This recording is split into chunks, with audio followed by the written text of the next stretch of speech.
This is the new Arros UV light from Viqua that makes personal water treatment easy, convenient yet robust.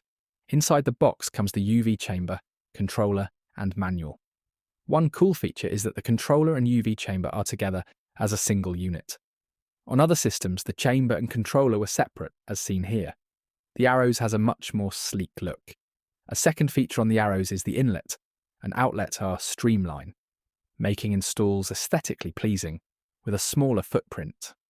On earlier models, the inlet and outlet were on the bottom and top side of the UV chamber, which made for odd pipe designs. The new Arros controller can be reconfigured for the inlet to be on the left or right depending on the layout you need. Simply remove 2 screws, turn the controller, and you're set. You can also set the system up horizontal if needed, just be sure to follow the designated flow direction. The team at Viqua have given you an additional bonus.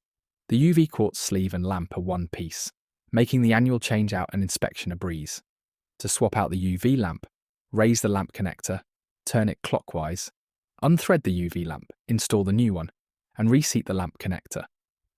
Give your home or business the extra water health protection it needs with the Arros by Viqua.